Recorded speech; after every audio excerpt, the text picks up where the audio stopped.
Hey, welcome to our episode of Chad and Friends Beer Reviews. I got Henry joining me again. How are you? This time he brought the beer. It's a pretty special beer. This is J.W. Lee's Harvest Ale, Vintage 2000. Mm-hmm. I really don't know anything about it, so I'm going to let Henry do all the talking about this one. Sure. Well, this is a special beer. J.W. Lee's is a pretty famous brewery in England, and the 1st of December every year they come out with a special harvest beer, and they use the hand-selected best of the best to make it. And in this case, I think it's Maris Otter barley and Golding's hops. So Typical British. yeah, and they really put a lot of work into this. They get it up to about 11.5% alcohol.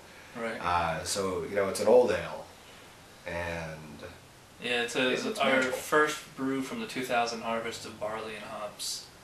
Blah, blah. Yeah, it says Maris Otter malted barley and the choicest East Kent Goldings hops. Mm-hmm. And Cerviaceae yeast or something? I don't know. Yeah, they've got a whole special thing for this, and Yeah. we're about to drink it. It's Gets pretty high ratings on Beer Advocate. yeah, as you can see, this is a 2000. Right. And they recommend bottling up to 10 years, or cellaring up to 10 years. And this has been 10 years. Wow. So, I don't know if you're ready to do this here, Yep. but I'm excited. I'm using the tulip glass and Henry's using a snifter. No cork today, just plain old crown cap. Which is good. It's a typical barley wine color where it's like that ruby red, but it's very hazy. More of a maroon, actually. Not much of a head on there. Well, the carbonation really isn't too profound, it looks like. No. Which is good, though. I don't see any Good. sediment. Mm-hmm. No, neither do I. It is cloudy, though. Yeah. Very hazy. The head is like almost yellow. Oh, man. Yeah, it's a very fruity nose. That's like apple, plum, raisin, Yeah. date. No, you're definitely right on with the date and the plum. It's a dark sort of fruit. Yeah. Almost black cherry, Yeah. but more fig Yep, yeah. and kind of raisin. Those dark, dried fruits. I don't know what to. I'm not a big fan man. of big beers or barley wines. Okay. But this one's looking pretty appealing here. So, you want to dig in? Oh, it smells so good. Cheers.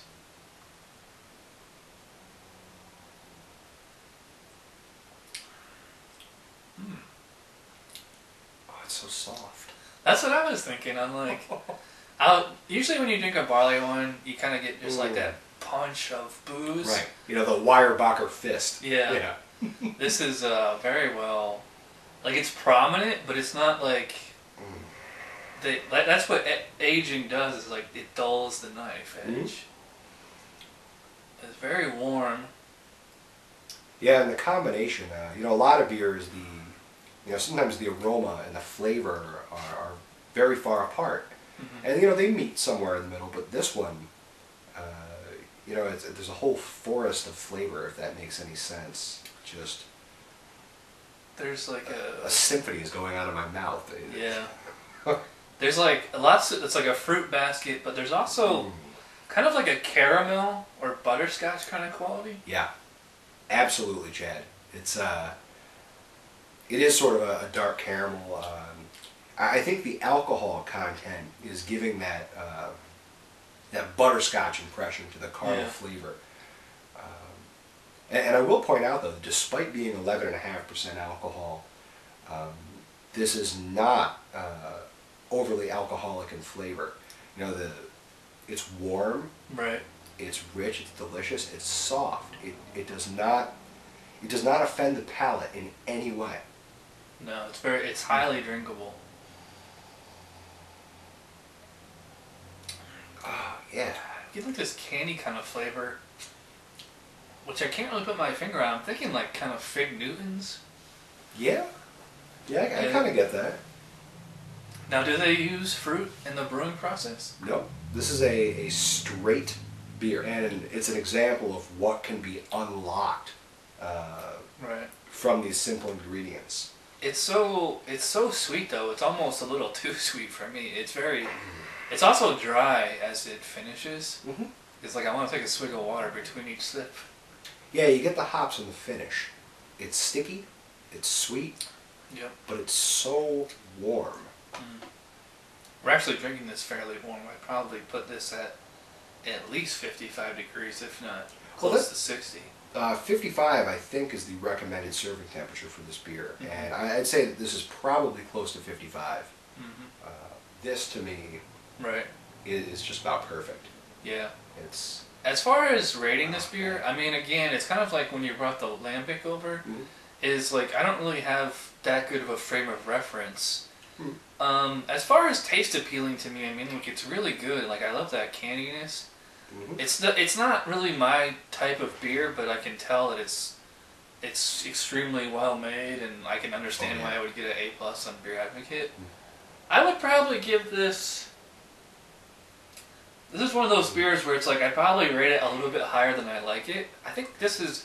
I would probably call this a 9 beer, but I think I like it closer to a 7 or 8. I mean, I really like that candy sweetness. Mhm. It's the richness, the complexity. Yeah. That just, even as I'm continuing to drink this, I'm getting a new sort of feel. That fruit Just getting basket this deeper. Yeah. quality. Yeah, you know, the different sort of handful of dried fruits, as you mentioned Right. earlier. You know, now I'm getting a little bit more of the cherry character. Yeah. And again, there's no actual fruit in here, so this is a testament to what these brewers have been able to pull out of just the basic ingredients. So, how would you rate this? Chad, this gets a 10. Really? This is my 10. In fact, I kind of already knew that bringing it over. I just had one of Oh, these so 3 you're weeks ago. biased. I am, you know, but I wanted to get a 10 in there. You know, so far, the lowest I've rated a beer here was 3.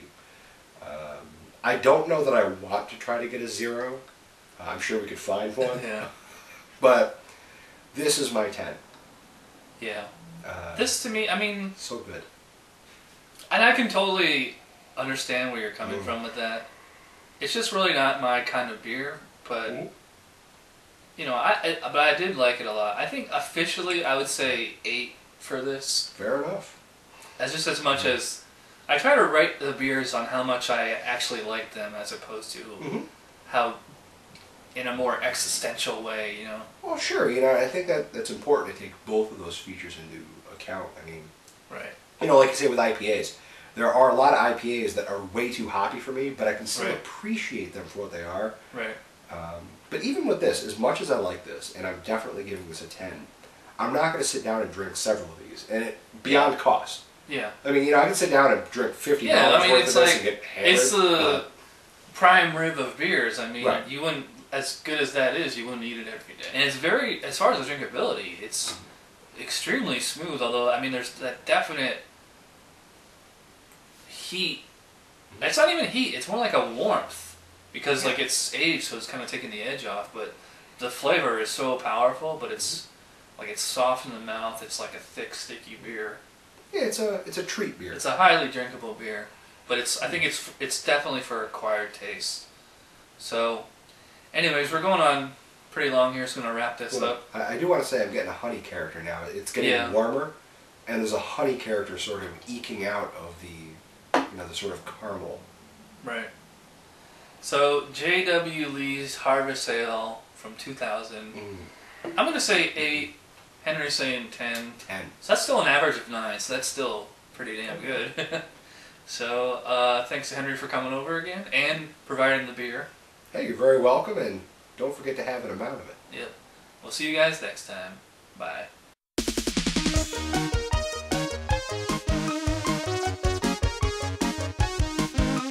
Somebody brewed it, Chad just reviewed it. Thanks for watching Chad's Beer Review. Trust me, the next episode will be a lot better.